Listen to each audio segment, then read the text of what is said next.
communicate them. And on a good day, we should be pretty effective, and historically were. And suddenly I came to the view that we can't be effective anymore. How are we going to have an education system?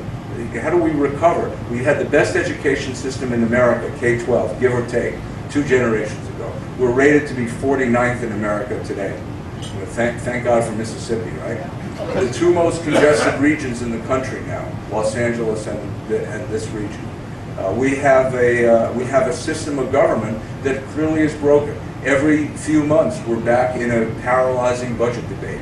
We're borrowing and borrowing and borrowing at high cost. We have the lowest bond rating of any state government in the country. I could go on with the list. The prison system is in the hands of essentially a federal panel of judges who are going to release 18,000 prisoners in the next 15 months or so because the prison system can't hold them. Why did this happen? It's complex. It's complex, but it's a combination of things. And back in the 1800s, we formed the state in 1849. We had a constitutional convention. We created the government system. Then 30 years later, we did it again to refine it.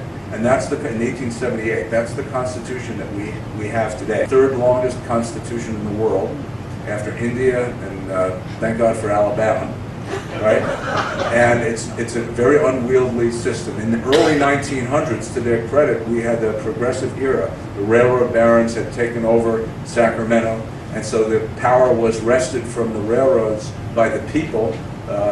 Hiram Johnson, governor, took over, was able to take over and passed a number of new measures, including the initiative system. And we created at the time the most robust system of self-government, direct democracy in the world. That's what we have in California, and that was probably a good thing. And it's it represents the way Californians feel. We have a very strong view as a people that government should be in our hands and not in the hands of as much as a representative government like the one that we have in Washington, D.C.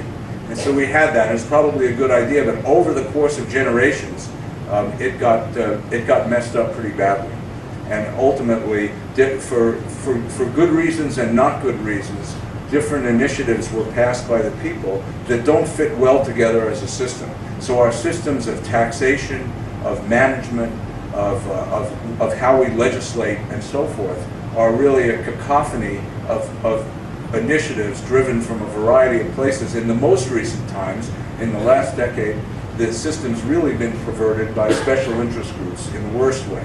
And so now, as you get into election season, you're treated to commercial after commercial from only those groups that can afford $50, $100 million to tackle the California airwaves and try to tell you in sound bites why you should feel this way or that about an issue you really don't understand or care about. Now, farming, chicken farming, not many.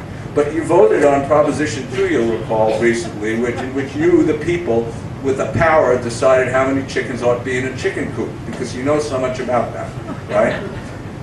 This is it's funny, but it's kind of tragic. We keep doing this, and we can't keep doing it much longer.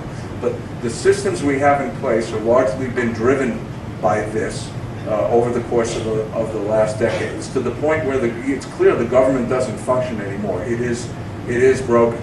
So my thought, for you is it's easy to blame the people up in Sacramento, blame the politicians. It's term limits, it's this or it's that, but it really was us, and it was largely unintended. But we've got what we've got. We've got a problem.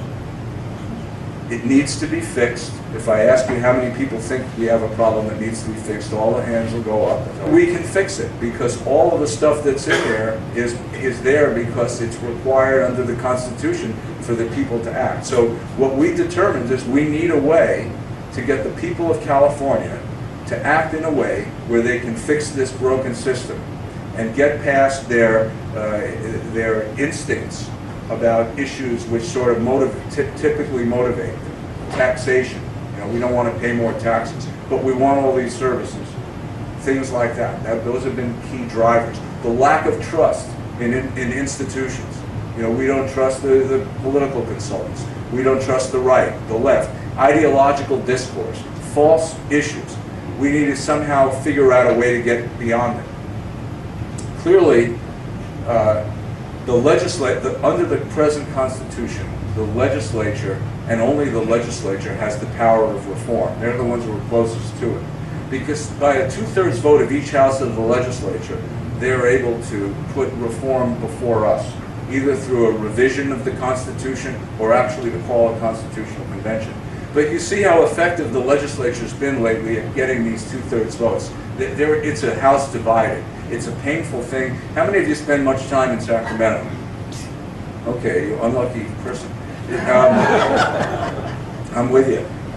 It's tough. If you go up there and you spend 3 hours hanging around the Capitol, you'll feel the tumult, I promise you. You'll sense the special interest pressure as people come out of the building, the way they're surrounded by different groups.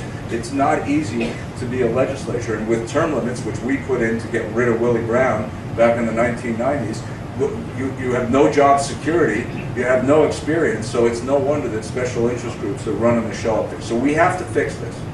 And since the legislature is not likely to do it, to come together in this way, maybe they will, but it's not likely that they will.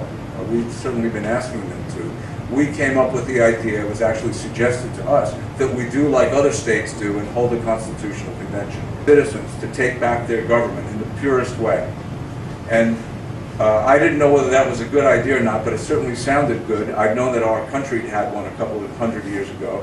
So I wrote a piece that appeared in the San Francisco Chronicle August 2008, sort of tongue-in-cheek, quoted Jefferson a couple of times, and lo and behold, it really took. It's one of these amazing things where most of the time when I write an op-ed piece and appears in the Chronicle, you know, my former mother-in-law or something might see it and mention it, and I hear about it in some backhand way. But it doesn't really have a tendency to drive the, movement. But this thing was different. I mean, I had people emailing me and calling me who I had heard of, and influential people. Attaboy, Jim. How can we really have a constitutional convention? This situation is terrible. From all walks of life, from all parties. So I said, well, this is really something. We ought to take the next step and at least research how this might be done. And we found it hadn't been done for 130 years, and we pretty much have to invent the process. And we spent the next year with a small coalition of groups, because we're just a Bay Area business group. We knew we couldn't drive this alone. So some of the groups that had reached out to us quickly were some of the good government groups like the Common Cause, the League of Women Voters, the New America Foundation, some others. And they said, we were interested in this. Even some groups on the left and on the right, interestingly enough, said, we want what we want, but enough is enough. Nobody's a winner. We're playing a lose-lose game. And so for over a year, we worked on trying to see if we could perfect the process as best we could, knowing there is no perfect, and we didn't want perfect to be